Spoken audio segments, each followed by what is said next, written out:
Bienvenidos, mi nombre es Frank Alejandro Matiz.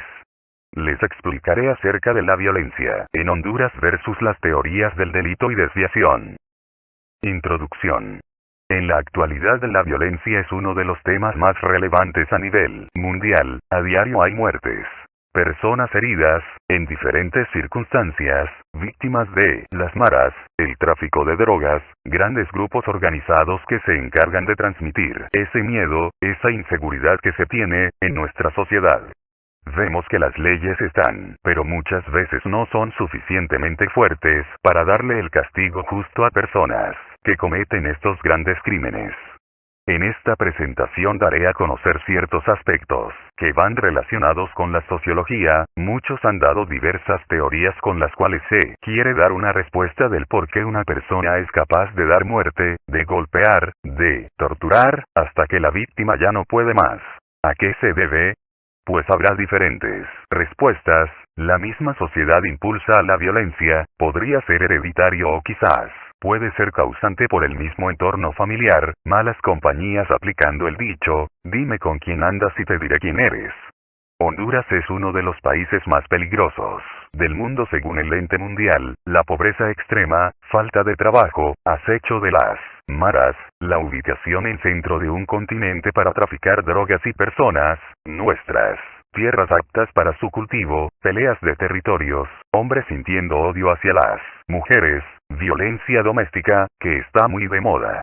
El punto es cómo afecta y de qué forma la misma sociedad contribuye a estos resultados negativos. Tenemos que cambiar leyes o bien aplicarlas con rigor para mostrarle al mundo que se pueden bajar estos índices de violencia, de pobreza y hasta de analfabetismo.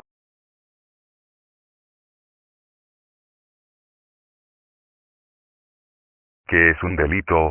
Un delito es cualquier forma de comportamiento que vulnera la ley y que la misma ha definido como punible. Hay que ser consciente que antes de que la conducta sea clasificada como delictuosa por el Código Penal, policías, jueces, víctimas, delincuentes y la población en su conjunto aportan sus concepciones de definiciones sobre lo que se debe ser considerado una conducta delictiva. De ahí que las definiciones de las delincuencias son variables en el tiempo y en el espacio. Tipos de delitos.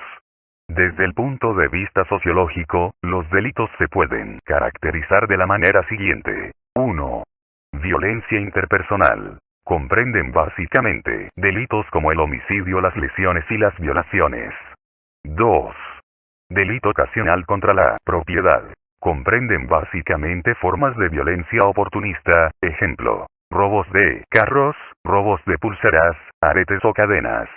En fin, este tipo de delito ocurre por descuido de las víctimas, también en robo de tiendas, comercios, en bancos, cheques sin fondos, entre otros. 3.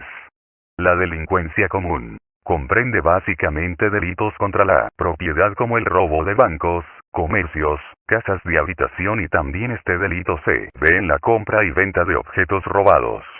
Estos delitos habitualmente comienzan en la adolescencia siendo delitos menores. Estos adolescentes forman o entran a bandas. 4. Los delitos sin víctima o delitos de orden público. Son como la prostitución, la conducta homosexual, el exhibicionismo, el consumo de drogas, las apuestas o el vagabundeo son formalmente penados. Estos comportamientos pueden ser voluntarios o de mutuo acuerdo. Usualmente los participantes de estos delitos no se ven a sí mismos como delincuentes. 5.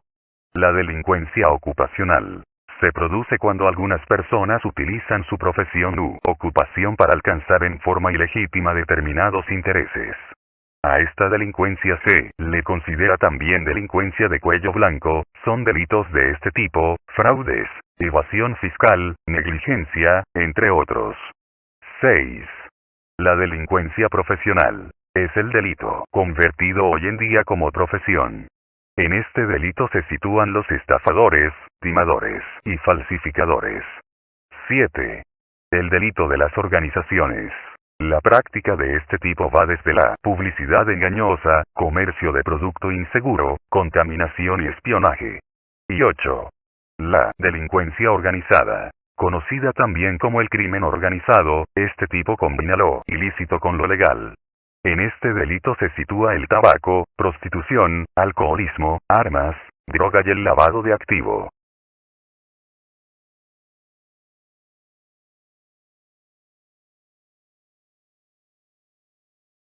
Las maras o pandillas juveniles, como expresión de la organización de los jóvenes, habitantes de barrios o zonas marginales de las grandes ciudades, son unos fenómenos relativamente recientes en América Latina. Se trata de un probablemente complejo que está estrechamente relacionado con factores como marginación económica y social, las dificultades familiares, la deserción escolar, la competencia técnica y mínima, el desempeño o subempleo, el desmedido y no planificación crecimiento urbano, la cultural de la violencia, y la transculturación. Entre los principales factores que se encuentran en la base del fenómeno de las maras o planillas juveniles se han enumerado los siguientes. A. Entorno familiar adverso. 1. Paternidad y maternidad irresponsable, hijos no deseados. 2. Hogares desintegrados, monoparentales. Abandono de los menores. 3. Desintegración y cambio de roles familiares, deserción escolar y trabajo infantil. 4. Falta de estímulo afectivos, desarticulación de redes de solidaridad y cooperación intra e interfamiliares. 5. Desesperanzas, círculos viciosos de la pobreza y el entorno familiar desfavorable. B. Entorno social adverso. 1. Falta de programas de retención escolar, escasez de programas de apoyo integral a la educación. 2. Inserción laboral de baja calidad, trabajo informal y de escasa remuneración. 3. Falta de estímulo social, exclusión temprana sin reconocimiento de sus capacidades creativas y sin consideración de su entorno familiar. 4. Marginación participativa y política. Limitaciones en la consideración ciudadana de los jóvenes de cursos. C. Responsabilidad individual. 1. La desesperanza y la ilegalidad como fuente de reproducción de la exclusión. 2. La imagen propia y de la marginación como fracaso social. Y 3. La vulnerabilidad social y económica como factor permanente.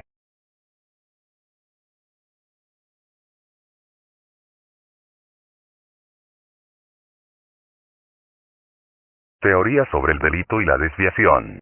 Escuela clásica. El delito es un acto racional, el delincuente debe ser castigado por sus datos, las condenas deben ser de acuerdo a los actos delictivos. Escuela positivista. La familia tiene que ver, indica que hay factores biológicos y emocionales dados en el hogar, hacen a las personas. Teoría funcionalista. Esta indica que la conducta de una persona se hace a base de las sociedades, somos capaces de hacer reglas y romperlas a causa de las cosas que vivimos. Teoría de tensión. Esta indica que un individuo se puede desviar por las mismas metas cumplidas y no cumplidas, al no cumplirlas causan frustración y al cumplirlas se quiere más poder. Teoría de la asociación diferencial de Sutherland. Esta indica que la conducta dependerá de grupos de personas que fomentan un tipo de comportamiento en otro. Teoría de etiquetaje. Esta teoría indica que una persona se vuelve delincuente gracias a la etiqueta que se les da de la misma sociedad. Violencia en Honduras. La violencia en Honduras se da por muchos factores de los cuales resaltaremos los siguientes. 1. Desintegración familiar. Muchos padres emigran a otros lugares en busca de mejorar el nivel de vida de la familia. Esta afecta a los hogares, ya que sea la mamá o el papá quedan a cargo de los hijos, quienes deben salir a trabajar y buscar un mejor futuro y los hijos quedan bajo la influencia de personas que tienen nexos con la delincuencia. 2. La falta de oportunidades de empleo. No hay suficientes fuentes de trabajo, acorde al nivel académico, muchas personas se les da la oportunidad de estudiar, pero de noche, lo cual las mismas no aceptan o les da temor debido a la violencia de determinado lugar. La misma falta de empleo lleva a las personas a robar, a matar o a extorsionar. ¿Con qué teoría se relaciona la situación actual de Honduras? Pienso que implica varias, pero me enfocaré en la teoría funcionalista ya que en nuestro país hay muchas reglas y normas establecidas las cuales no se cumplen a cabalidad, se ven casos delictivos con penas pequeñas, muchas personas condenadas a grandes penas, siendo inocentes. Gran parte de la población no cree en estas normas, no cree en las personas que las manejan. A esto se debe que gran parte están siendo influenciadas a cometer actos delictivos, la falta de conciencia, la credibilidad hace crecer repudio contra la misma sociedad haciendo que muchas personas cometan concretamente robos, muertes y extorsiones. El entorno influye en la conducta de cada individuo. Conclusiones. El desempleo en Honduras ha sido un factor grande para que la violencia crezca cada día, la cual ha llevado a la desintegración familiar, causada por la migración a otros lugares. Las leyes no se cumplen a cabalidad, el delincuente comete actos de violencia sabiendo muchas veces que no será castigado en muchas ocasiones y cuando son castigados con penas pequeñas, que dan oportunidad a seguir cometiendo delitos. La delincuencia afecta enormemente nuestro país, en todos los aspectos sociológicos, físicos, gubernamentales y especialmente la economía por el alto índice de extorsiones. Gracias por su atención.